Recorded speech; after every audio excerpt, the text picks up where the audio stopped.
বন্ধুরা, দ্বিতীয় বড় সুখবর আফগানিস্তান থেকে চলে এসছে। নর্দার্ন অ্যালায়েন্স ঘুরে দাঁড়ানো শুরু করে দিয়েছে। বন্ধুরা, ভীষণই বড় একটা খুশির খবর বেরিয়েছে আফগানিস্তানের 3টে জেলা থেকে।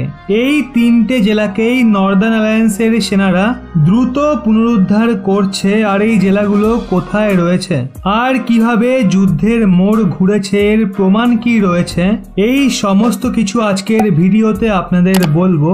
সবার প্রথমে তো বন্ধুরা দেখুন পাঞ্জেশির ঘাঁটি কোথা থেকে শুরু হয়েছে, যেখান থেকে নর্দার্ন অ্যালায়েন্সের জন্ম হয়েছে।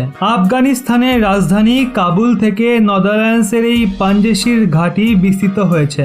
আর ওখান থেকে আগুন ছড়িয়েছে দেহেই সালে অঞ্চলে। ওই এলাকায় যে লোকাল রেজিস্ট্যান্স ফোর্সেস রয়েছে, ওনারা সেই এলাকা দখল করে নিয়েছে। আর তারা বলছে ওই সম্পূর্ণ বাগলহান নামের যে ডিস্ট্রিক্ট রয়েছে সেটা আমরা পুরো দখল করে নেব। ম্যাপে ভালো মতো দেখুন, এটা হলো পাঞ্জেশির ঘাঁটি। আর এই ঘাঁটি সংলগ্ন বাগলহান জেলা আছে। আর সেখানেই দেহেই সালা নামের একটা এরিয়া আছে। ওখানে লোকাল রেজিস্ট্যান্স ফোর্সেস 60 জন তালেবানি যোদ্ধাকে মেরে নিজেদের এলাকাকে পুনরুদ্ধার করে নিয়েছে। ওরা বলছে তারা গোটা বাগলহান ডিস্ট্রিক্টকে তালেবানের হাত থেকে মুক্ত করবে। আর বন্ধুরা, পাঞ্জেশির ঘাঁটি এখানে ভীষণই ইম্পর্টেন্ট রোল প্লে করতে চলেছে। সদ্যই কিছুদিন আগে আপনাদের একটা ভিডিওয়ে বলেছিলাম চারিকার নামের এক যে এলাকা রয়েছে সেখান থেকে তালেবানদের পিছু হটিয়ে দেওয়া হয়েছে। আর পরবর্তী টার্গেট বাগরাম এয়ারবেস।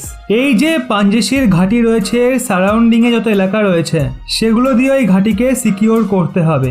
আসলে বন্ধুরা, যে নর্দার্ন অ্যালায়েন্স রয়েছে না, এই নর্দার্ন অ্যালায়েন্স এই ম্যাপে দেখুন কিভাবে রেড টাইপের এই যে এরিয়া রয়েছে না, এটা বাগলহান নামের এরিয়ার মধ্যে দিয়েও যায়। বাগলহানের অর্ধেকই এই নর্দার্ন অ্যালায়েন্সের মধ্যে পড়ে। কিন্তু ডেমোক্রেসি হওয়ার পর এখন এই সমস্ত এলাকা ডেমোক্রেসির সঙ্গে অনেক খুশি রয়েছে। আর তারা তালেবানকে একদমই দেখতে পারে না। এই কারণেই নর্দার্ন অ্যালায়েন্সের মুখপাত্র শুধু একটা ফোন কল করে আর ওনারা 60 জন তালেবানি জঙ্গিকে হত্যা করে নিজের এলাকাকে স্বাধীন করে নেয়। আর বন্ধুরা, যদি এই ডিস্ট্রিক্ট সম্পূর্ণভাবে স্বাধীন হয়ে যায় তাহলে নর্দার্ন অ্যালায়েন্সের এরিয়া আরো বড় হয়ে যাবে আর তালেবানের জন্য বিপদের ঘন্টা বেজে যাবে। আফগানিস্তানের ভেতরে সিভিল ওয়ারের সূত্রপাত হবে।